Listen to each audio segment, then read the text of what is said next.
Good morning, friends. How are you? Hopefully, you all are doing very well. This is Priyanka, and welcome back to my another vlog. আজকে আছি আমরা নেপাল থেকে আমরা check out করব আর করে আমরা আমাদের নেক্সট ডেস্টিনেশন যেখানে আমাদের যাওয়ার কথা সেখানে যাব আর তোমাদেরকে দেখাবো কোথায় যাচ্ছি। তাহলে ভিডিওটা এন্ড পর্যন্ত নিশ্চয়ই দেখো। আর যারা যারা আমার চ্যানেলকে এখন পর্যন্ত সাবস্ক্রাইব করোনি, প্লিজ ডু সাবস্ক্রাইব, তাহলে তোমরা আমার ভিডিওগুলোর নোটিফিকেশন অনেক তাড়াতাড়ি পেয়ে যাবে। তো দেখতে থাকো ভিডিওটা এন্ড পর্যন্ত।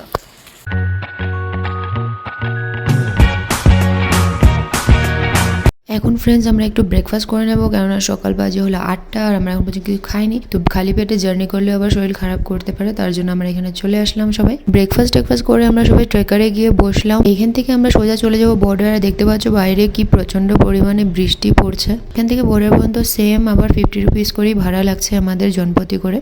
নেপালে দুইবার আসা হলো, কিন্তু তথাপিও কোথাও ঘুরতে যাওয়া হলো না, এটাই আফসোস রয়ে গেল। বাট একবার নিশ্চয়ই কাঠমান্ডু ঘোরার প্ল্যান করবো, কেননা অনেক ইচ্ছেও আছে সেইখানে যাওয়ার। লেটস সি আগে কি হয়। এরপর টেকার থেকে নেমে আমরা উঠে বসলাম হলো ব্যাটারি রিক্সাতে, কেননা টেকারটা পুরো একদম ব্রিজ পার করাবে না। আসার সময় যেমন আমরা ব্রিজের উপর দিয়ে এসেছিলাম, তো যাওয়ার সময় কিন্তু আমরা ব্রিজের নিচে দিয়ে যাব, তার জন্য আমাদের ব্যাটারি রিক্সার প্রয়োজন হবে। আর সেটা জনপ্রতি 20 টাকা করে নেয়, বাট আমরা অনেকজন ছিলাম বলে 10 টাকাতে চলে এসেছি। আর বর্ডারের সামনে যে নদীটা আছে ফ্রেন্ড, সত্যি দেখতে কিন্তু অসাধারণ লাগছে। ফ্রেন্ডস গাড়ি থেকে আমরা নেমে গেছি, এখন যাব হলো আমরা ডাইরেক্ট শিলিগুড়ি। এখান থেকে শিলিগুড়ি থেকে যাব হলো আমরা দার্জিলিং।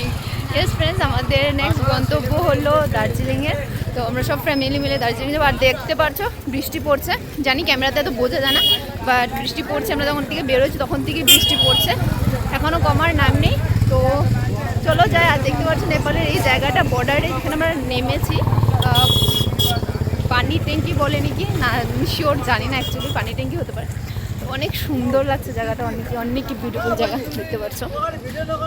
বর্ডার থেকে চেকিং করে বের হয়ে ভেবেছিলাম যে শিলিগুড়ি যাওয়ার বাস নেবো, বাট বর্ডার পার হতেই দেখলাম যে দার্জিলিং যাওয়ার গাড়ি এখান থেকে ডাইরেক্টই পাওয়া যাচ্ছিল। শেয়ার রিজার্ভ দুটাই ছিল, বাট আমরা শেয়ারে নিয়ে নিয়েছি। এখানে জনপ্রতি ভাড়া পড়েছিল 400 করে। আমার তো রিসেন্টলি লেগেছে, বাট অভি একটু ডাউট ছিল যে হয়তো কম হতে পারে, আমাদের থেকে বেশি নিচ্ছে। তোমরা কমেন্ট করে জানাবে ফ্রেন্ড, যারা যারা নেপাল বর্ডার থেকে দার্জিলিং গেছে ওদের কিরকম ভাড়া লেগেছে। কিছুক্ষণ ওয়েট করার পর আমাদের গাড়ি এখান থেকেও ছেড়ে দিল দার্জিলিং এর পথে।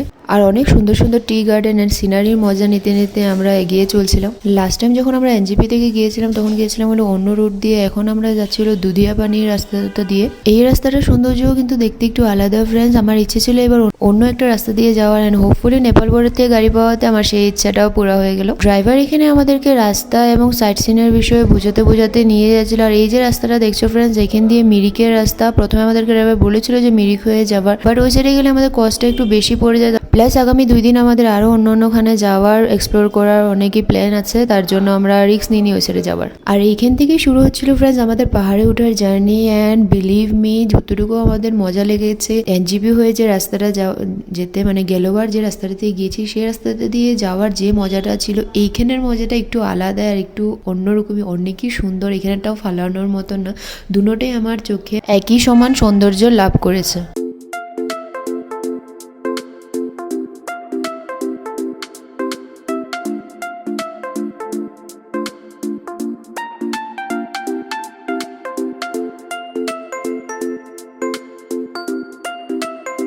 তো ফ্রেন্ডস এখন আমরা আসলাম হলো একটা জায়গাতে, গাড়ি থামিয়েছে, আমরা একটু ওয়াশরুমে যাব এখানে।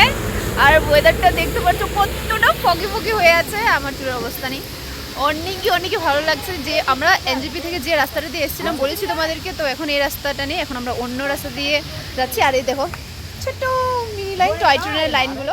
এত সুন্দর দৃশ্য আর এত সুন্দর ওয়েদার দেখে ফ্রেন্ডস আমার মন, মানে কি বলবো, একদম বাগ হয়ে গেছে। আমি পুরো ফিদা হয়ে গেছি ওয়েদারে। পাহাড়ের বলে না ফ্রেন্ড, সৌন্দর্য একটা আলাদাই থাকে, মন মুগ্ধ করে নেওয়ার মতন সৌন্দর্য এই পাহাড়ের। কিছু টাইমের জন্য গাড়ি আমাদের এখানে একটু স্টপ করেছিল খাবার দাবার করে কিছুক্ষণের মধ্যে আমরা পৌঁছে গেলাম হলো ঘুম স্টেশনের সামনে। এখন আমরা আছি হলো ফ্রেন্ডস কুইন অফ হিলসে। এখানে যতবারই আসি মন একদমই ভরে না, প্রত্যেকবার একটা নতুন অনুভূতি ও নতুন কিছু দেখতে পাই এরকম মনে হয়। তোমাদের কার কার সাথে এরকম কমেন্ট করে নিশ্চয়ই জানাবে। আমার সাথে তো ফ্রেন্ডস আমি যতবারই এসেছি আমার ততবারই মনে হচ্ছে যে দেখা জায়গাটাকেও আমি নতুন করে আবার দেখতে পারছি, নতুন করে কিছু এক্সপ্লোর করতে পারছি। এখন আমরা আছি হলাম দার্জিলিং স্টেশনে ফ্রেন্ডস, আর দেখতেই পারছো তোমরা এখানে টয় ট্রেনও আছে, দাঁড়িয়ে আছে। টয় ট্রেন আমরা একবারও চলিনি দার্জিলিংয়ে, যতবারই এসেছি। ইচ্ছে তো আছে চলার, বাট দেখা যাক কবে এই ইচ্ছেটা পূর্ণ হয়। অনেক কিছু বাকেট লিস্ট নিয়েই আমরা বের হয়েছি, তো জানি না কখন কি হয়। তো দেখতে দেখতে ড্রাইভারও আমাদেরকে নামিয়ে দিল পুরো চকবাজারের সামনে। এখন আমরা যাবো হলো হোটেলের সন্ধানে। আগে থেকে হোটেল বুক করে আসিনি, তো যাবো আমরা হোটেল দেখবো। তো ফ্রেন্ডস পৌঁছে গেছে আমরা দার্জিলিংয়ে। এখন আমরা যাবো আমাদের হোটেলের উদ্দেশ্যে। হোটেল এখন আমাদের কিছু ঠিক নেই, গিয়ে ফার্স্টে দেখবো। হোটেল লাগছিল আমাদের মল রোডে, আর মল রোডে পৌঁছতে পৌঁছতে ফ্রেন্ডস আমাদের হালত পুরো টাইট হয়ে গেছে। দেখতে পাচ্ছ কত উচ্চ রাস্তা বেয়ে আমাদের উঠতে লাগছে, আর তার উপরে এতগুলো লাগেজ। সত্যি উপরে উঠতে আমাদের অবস্থা পুরো একদম খারাপ হয়ে গেছিল। ফাইনালি আমরা এসে পৌঁছলাম হলো মল রোডে। দেন সবাইকে মল রোডে বসিয়ে আমি অভি চলে গেলাম রুম দেখার জন্য। তো ফ্রেন্ডস আমরা এখন রুমে চলে এসেছি। আমাদের এইটা হলো আমাদের রুম। এটা ডাবল বেড অ্যান্ড একটা সিঙ্গেল বেড, সোফা আছে, এগুলো আমাদের ব্যাগ। অ্যান্ড এখানে আছে এটা হলো ওয়াশরুম। এটা দিয়েছে একটা টিভি, যেটা ঘুরতে এসে কেউই দেখে না। এটা হলো আমি। তো রুমগুলো নন ভিউ রুম, ঠিকই আছে মোটামুটি। পুরাটা না উডেনের কাজ করা, যেরকম এই ফ্লোরগুলো দেখতে পারছো, এই ফ্লোরগুলো উডেন হয়, প্লাস এই সিলিংটাও উডের। আরেকটা রুম আছে ওই পাশে, ওটা সিঙ্গেল রুম। তো এটা হলো ডাবল বেডওয়ালা একটা সিঙ্গেল রুম। বেশ ভালোই আছে। এখানে একটা মিরর দিয়েছে, জগ গ্লাস দিয়েছে, টিভি আছে। তো ওয়াশরুমগুলো বেশ পরিষ্কার পরিচ্ছন্নই আছে। আর আমার ফ্লোরগুলো ভালো লেগেছে, উডের ফ্লোর।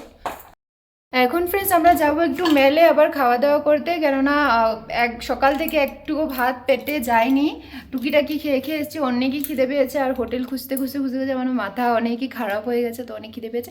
ফার্স্টে খেয়ে নিই, তারপর রুমে এসে ভালোভাবে ফ্রেশ ট্রেশ হয়ে রেস্ট করবো। অ্যান্ড দেন বিকালে যদি ইচ্ছে হয় তাহলে বের হবো, না হলে নেই। তো দেখতে থাকো ফ্রেন্ডস। আমাদের খাওয়া দাওয়া হয়ে গেছে, এখন আমরা একটু হাঁটাহাঁটি করছি, হোটেলে চলেই যাব। আর এখন আমরা আছি হলো ওয়াচ টাওয়ারের সামনে একদম। তো একটু হেঁটে নিই। হোটেলটা আমাদের একটু এখানে উপর দিকে, এইখান দিয়ে এর দিয়ে রাস্তা, গান্ধী রোড বলে ওখানে। তো চলো একটু ঘোরাঘুরি করি, তারপর তো আবার রুমে ঢুকিয়ে যাব। তো ফ্রেন্ডস এখন আমরা আসলাম হলো মেল রোডের মধ্যে। তো দেখতে পাচ্ছ পেছনে এখানে তো পুরো ওই ফগ হয়ে আছে, ওই সাইডে কিছুই দেখা যাচ্ছে না। তো আমরা ভেবেছিলাম গাড়ি বুক করব, তো গাড়ির সাথে কথা বলা হয়ে গেছে। আর এখানে ভেবেছিলাম স্ট্রিট ফুড খাবো, বাট কি বলবো এখন জানতে পারলাম স্ট্রিট ফুডগুলো সব বন্ধ করে দিয়েছে মিউনিসিপ্যালিটির তরফ থেকে, কিছুই নেই এখানে। সেটা শুনে আমাদের সবার মন একেবারে ভেঙে গেছে। আমি আর অভি তথাপিও একবার ট্রাই করেছিলাম, বাট ওরা কেউ ট্রাই করেনি, ফার্স্ট টাইম এসছে ওরা, তো ওদেরও অনেকই খারাপ লাগছে। এখন দেখি কিছু ডিনার প্রিপারেশন করবো, রুটি খাবো আই থিঙ্ক। তো খাবো না, নিয়ে চলে যাবো রুমে গিয়ে কিছু মানে খেয়ে নেবো, তারপর বাকি যা কিছু হবে কালকে হবে, দেখতে থাকো তাহলে। এরপর আমরা সবাই একটা ক্যাফেতে গিয়ে একটু খাবার দাবার করলাম। এটা ছিল চিকেন চিজ কুলচা, আর তার সাথে নিয়েছিলাম চিকেন রোল, এটাতেও চিজ ছিল। দামগুলো মোটামুটি রিজনেবলই ছিল, একটা নিয়েছিল 50 রুপিস, একটা 60 রুপিস, আর খেতেও কিন্তু অনেকই ভালো লেগেছিল। ফ্রেন্ডস আমাদের হয়ে গেল, মানে আমরা খাবার নিয়ে নিয়েছি প্যাকিং করে, তো এখন যাচ্ছি। ফাস্টফুডের জন্য মনটা অনেকই খারাপ লাগছে। মানে অর্কেস্ট্রা বাজছে গ্লেনারির সামনে, মানে ভেতরে ওখানে অর্কেস্ট্রা বাজছে। তো এবার আর ফটোশ্যুট করলাম না, ওইখানে গেলবার করেছিলাম। এখন যাই রুমে গিয়ে ডিনারটা সেরে ফটাফট ঘুমিয়ে পড়ি, কেন কালকে আবার সকালে উঠতে লাগবে। কালকে হবে আবার নতুন দিন, যাব কোথায় যাব তোমাদেরকে সব দেখাবো। আজকের ব্লগটা আমি এখানেই শেষ করলাম। ভালো লেগে থাকলে অবশ্যই একটা লাইক করে দিও, আর চ্যানেল নতুন চ্যানেলটা সাবস্ক্রাইব করে দিও। দেখা হচ্ছে নেক্সট ভিডিওতে।